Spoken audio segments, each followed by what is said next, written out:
Les débuts de cette 5e saison du Bureau des légendes étaient bons, mais toujours un peu timides, avec des préliminaires qui duraient un peu trop longtemps pour ne pas faire retomber la tension. Cette semaine, même si ça n'explose pas dans tous les sens, le développement de l'arc Gigia est amené avec talent et ce personnage que personne n'aimait jusqu'à maintenant est presque attendrissant en sachant ce qui lui est arrivé. Cette semaine, on parle du retour de Jonas, de Marie-Jeanne qui est au centre d'une poudrière, de Marina qui montre qu'elle n'est pas crédule et de Mille Sabor qui cache peut-être la plus grosse révélation de la série. Passez quelques minutes avec moi, c'est parti, générique.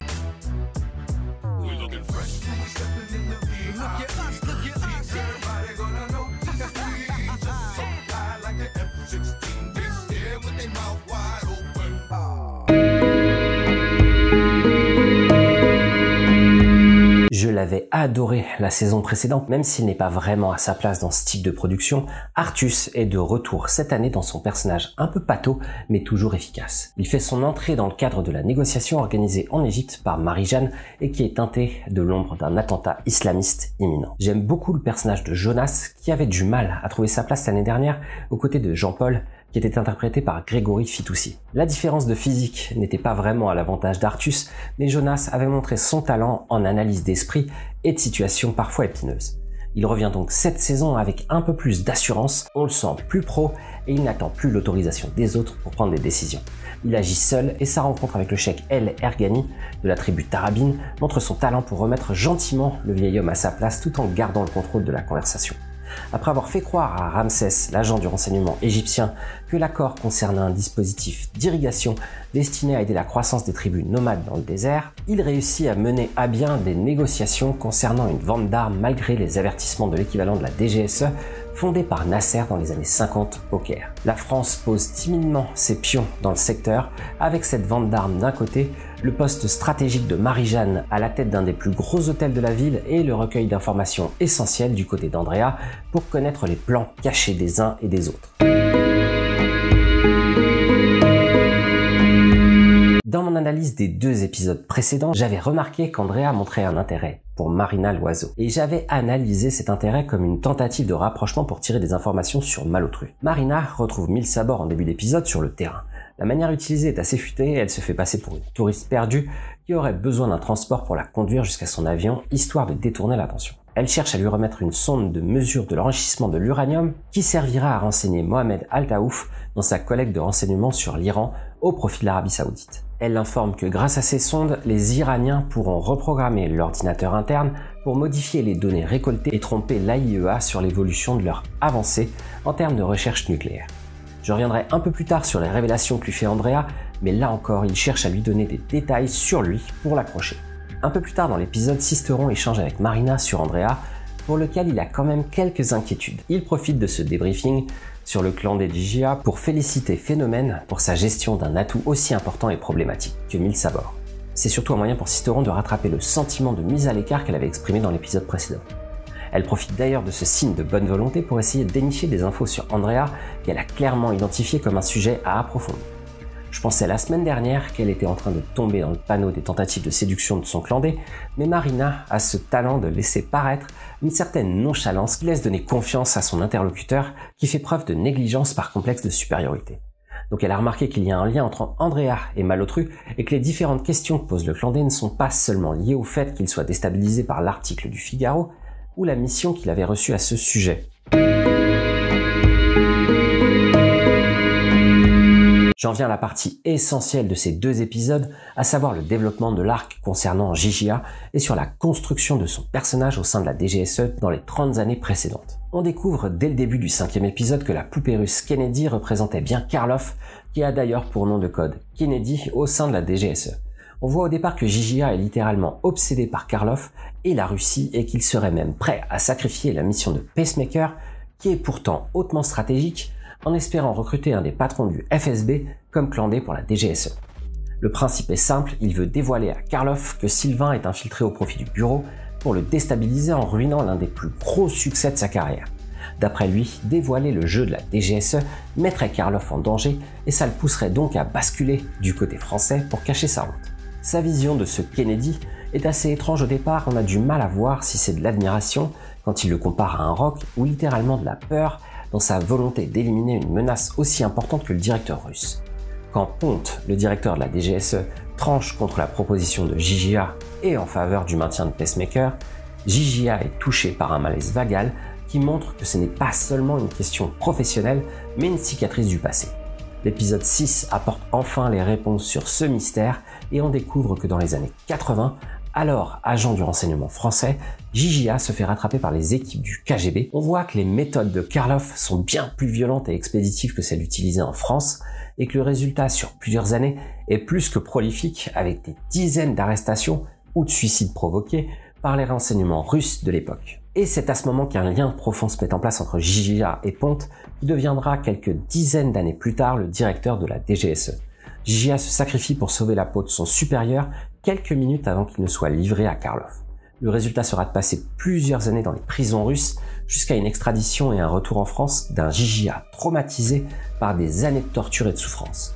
L'image utilisée est sa consommation d'épluchures de pommes de terre, qui est très symbolique et qui sera signe de son sentiment de victoire en fin d'épisode avec sa femme quand il jette les épluchures à la poubelle après que son plan de recruter Karloff ait été validé par son ami Ponte et l'appel au secours de Pacemaker au Cambodge. Sur plusieurs points, ce passage qui développe la personnalité et le passé de JJA est littéralement magistral.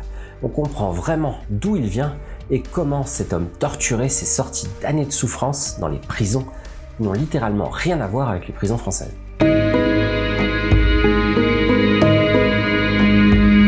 J'ai commencé à évoquer le problème en parlant de Marina au début de vidéo, mais la discussion qu'ils ont tous les deux en début d'épisode dans le camion est assez révélatrice du passé de ce Mille Sabor. Il explique à sa responsable qu'il est le fils d'un agent de la DGSE et qu'il a littéralement été élevé pour devenir lui-même le parfait clandé pour le bureau des légendes.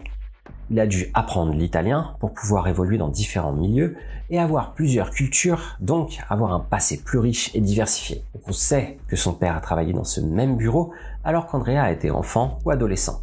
Sachant que Louis Garrel, l'acteur qui interprète Andrea, a 36 ans, on peut donc estimer que ce père espion était en fonction il y a un peu plus de 15 ans, ce qui laisse un choix assez important si c'est un des agents de la DGSE du casting de la série. On peut supposer que Ponte ou JJA sont de bons clients pour ce père profondément engagé pour son pays, mais personnellement je pense qu'Henri Duflo serait le client parfait dans l'histoire.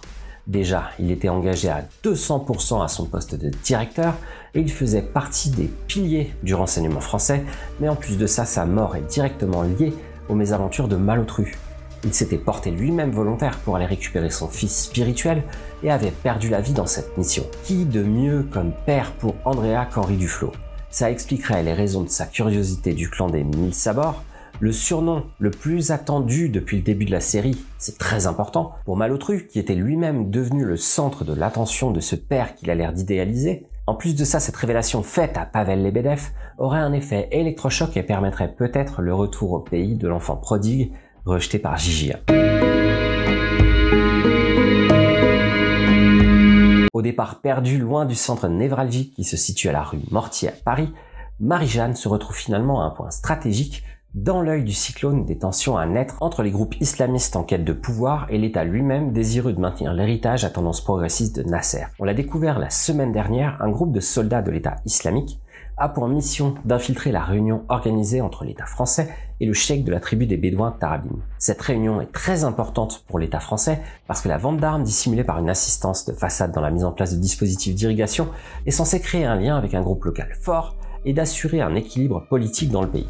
Le poste de Marie-Jeanne dans cet hôtel imaginaire créé par la série sera donc de connaître l'évolution de l'avancée des tensions au Moyen-Orient entre le courant chiite, qui est principalement dirigé par l'Arabie Saoudite, et donc Al-Taouf dans la série, et le courant sunnite, représenté par le personnage de Youssouf Ahmed, au Yémen, qui est une branche armée du courant dirigé en coulisses par l'Iran, majoritairement sunnite. L'Égypte est au cœur de ces tensions et son basculement dans un courant ferait basculer la diplomatie locale définitivement vu la position stratégique du pays depuis des millénaires dans le secteur. J'ai simplifié au maximum le propos et si vous voulez, je peux essayer de développer un peu plus le sujet la semaine prochaine, étant donné que l'avancée des événements de la série tend à mettre en avant les répercussions de cette tension sur la politique égyptienne. En ce qui concerne Pacemaker et le poste de cyberespionnage mis en place par le FSB au Cambodge, les choses commencent à prendre une tournure un peu plus globale.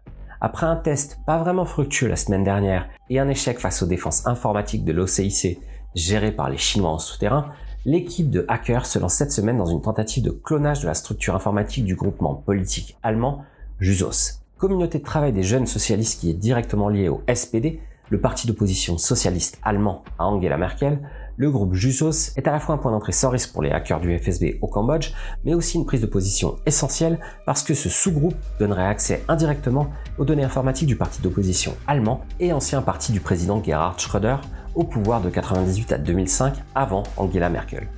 On voit donc que les projets lancés par Pacemaker sont de plus en plus ambitieux et même de plus en plus complexes à voir le système de paravent virtuel organisé pour dissimuler cette tentative de clonage. Donc le système est extrêmement bien construit, plusieurs sociétés ou réseaux en Europe sont visés, incluant le groupe Jusos, pour faire croire à une attaque massive de ransomware recherchant un pactole de Bitcoin impressionnant. Les ordinateurs de ces réseaux sont donc touchés les uns après les autres par ce logiciel malveillant qui bloque complètement les systèmes et ne permet de récupérer le contrôle ou les données stockées dans les disques durs qu'à condition de payer une rançon aux hackers auteurs de cette attaque. Dans ces groupes européens visés, on retrouve un hôpital français qui ajoute un peu de dramaturgie à l'attaque massive destinée à être purement stratégique au départ. Et cet arc met en avant un personnage en particulier, à savoir le responsable de la sécurité informatique de l'établissement, la SSI, qui est une jeune maman préoccupée par des montées de lait assez handicapantes qui détournent son attention au quotidien. On s'aperçoit à l'analyse des spécialistes informatiques de la DGSE que c'est d'elle que tout devra venir et aussi de l'obsolescence du parc informatique français qui va finalement s'avérer utile pour désactiver ce verre numérique qui était sur le point de provoquer le blocage total de l'hôpital et peut-être la mort de certains patients par la suite de défaillances du matériel. La solution viendra donc du plus vieil ordinateur du bâtiment, encore équipé de Windows 95 et donc qui ne dispose pas des options nécessaires à la propagation des fichiers destinés à bloquer le système. Et c'est donc cette femme typiquement banale, avec des problèmes du quotidien, bien loin des stars du domaine comme Abby dans NCIS ou Darlene dans Mr. Robot, qui va résoudre les problèmes de toute l'Europe avec la découverte du point faible de ce verre initié par Pacemaker au Cambodge.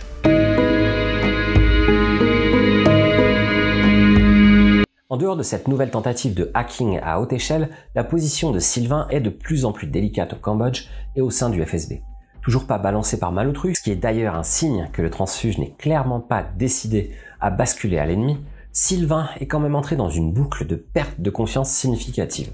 Touché au plus profond de sa masculinité, il ne sait plus du tout où il en est et est devenu ce pauvre garçon normal que décrivait Svetlana après son petit accident amoureux. On voit qu'il essaye de tenter le diable quelques minutes plus tard en lançant l'interface de communication avec la DGSE au sein du dispositif de hacking et alors que Chupak et Bakatin, l'équivalent du chef de la DSEC au FSB, sont en train de pénétrer dans le bâtiment. Il y a deux moyens d'analyser ce comportement. La première serait de croire que Pacemaker souhaite inconsciemment se faire prendre pour mettre fin à la situation qui est une mise en danger quotidienne et la seconde, ma théorie, c'est qu'il essaye par cet acte de reprendre le contrôle en jouant avec le feu et en se prouvant qu'il est toujours le meilleur capable de maintenir le contrôle, même en situation de risque. Bakatin est au Cambodge pour une seule raison par contre, Pacemaker est dans son viseur et il veut se venger de Karloff en faisant tomber ce transfuge. Encore une fois, Sylvain est confiant avec ce jeune responsable de la sécurité qui n'inspire pas franchement la dangerosité au premier regard. Du coup, il le prend de haut et tente de tester ses compétences en informatique en faisant un petit coup de bluff. Et concrètement, ce sera le premier et le dernier parce que Bakatin va dérouler pendant tout l'épisode son jeu pour faire tomber Pacemaker et utiliser la moindre faille qu'il peut détecter dans sa vie. Il va tout faire pour y arriver, essayer de le choquer d'abord en appuyant sur l'interrupteur qui fonctionne avec presque tous les mecs, sa sexualité et son attachement avec sa petite amie. Ensuite, en pénétrant par effraction dans son domicile, si on peut vraiment parler de domicile en l'occurrence, il découvre que Svetlana est sur le point de quitter Sylvain et qu'il avait appuyé exactement sur le bouton qu'il fallait pour le pousser à la faute. Le résultat sera immédiat, Sylvain, découvrant que Svetlana est de retour en Russie, est complètement brisé et demande son retour à Paris. C'est donc un échec pour Pacemaker et sa mission au sein du cyberespionnage russe. L'agent était encore trop jeune et trop peu formé pour tenir dans une ambiance aussi pesante et épuisante que celle-là. Par contre, autant vous dire que pour JJA, c'était la bonne nouvelle de la journée, du coup, frites à la maison. Pour Malotru, après qu'il ait été au centre des 5 premiers épisodes, il passe maintenant au second plan et on sent moins de tension à son sujet. Même si JJA reste persuadé qu'il a réussi à placer un clandé au sein du FSB avec Pavel Lebedev au nez et à la barbe de son ennemi juré Karloff, la suite des décisions de Malotru dépendront plus certainement des révélations que pourra faire Miltsabor sur son père si ma théorie venait à se démontrer. En tout cas, il a retrouvé Nadia et leur couple est encore dans l'incertitude. D'un côté, ils n'ont aucune retenue à parler de leurs aventures actuelles, mais de l'autre, on a parfois l'impression de voir un couple de jeunes adolescents amoureux qui n'osent pas faire le premier pas. Ils ont peur tous les deux de ce qui s'est déjà passé et de ce qui pourrait arriver s'ils retentaient encore l'aventure ensemble. Le passage devant le tableau représentant le Moby Dick de Melville, on retrouve un peu la représentation de la vie de Malotru qui est en lutte permanente avec lui-même et son engagement pour la France. Je pense que tout sera lié au niveau de l'avenir de Malotru au sein du FSB, au sein de la DGSE, de son couple avec Nadia, et tout sera décidé par un seul et même détail qui soit provoquera la chute de Pavel Lebedev dans son engagement contre la France, plus que pour la Russie, ou encore un événement décisif qui le poussera à reprendre ses esprits et à oublier ses anciennes rancœurs contre l'institution et contre JJA. Il y a ma théorie liée à Andrea, bien sûr, mais ça pourrait tout aussi bien être la mise en danger de Marie-Jeanne, l'implication directe ou indirecte de Nadia dans l'histoire, ou encore un autre événement qu'on ne devine pas encore. En tout cas, Kassovitz est trop au centre de tout pour ne pas être le point qui va faire basculer la saison. Une mort choquante qui introduit Andrea comme le successeur légitime de l'historique Malotru, ou alors un retour à la maison pour former ce fils prodigue à la recherche d'un père de substitution. Pour finir, je fais mon petit passage comme chaque semaine sur cet énigmatique Salim, qui apparaît depuis plusieurs épisodes comme un gentil garçon inoffensif, placé au bon endroit pour servir de détonateur. Mais au fur et à mesure, on voit évoluer l'image qui nous est représentée et quelques failles commencent à se voir à la surface du masque de l'ange perdu à cause de sa relation compliquée avec son père. Le fait que le chef de l'État islamique lui remette une arme pour que ce soit lui qui ait la charge d'exécuter Marie-Jeanne est un signe de la volonté que le groupe extrémiste a pour ce garçon qui représente quand même au niveau local une certaine légitimité chez les Bédouins si son père venait à mourir par exemple. Mais aussi une tentative de faire définitivement basculer un esprit incertain vers le côté obscur après un meurtre de sang-froid. Et dernier détail, c'est pas grand chose, et ça en fait pas le plus gros bad guy de l'histoire, mais son comportement complètement faux avec Jonas montre qu'il a quand même un fond malhonnête et même une certaine marque de lâcheté parce qu'il est incapable de faire cette moquerie en face de son interlocuteur qui n'a pourtant pas l'air le plus dangereux de la planète. Je crois que Salim n'est pas le chevalier noir qui cache son jeu depuis le début, mais il est utilisé parce que faible et crédule par des politiques aux volontés de pouvoir sur la région.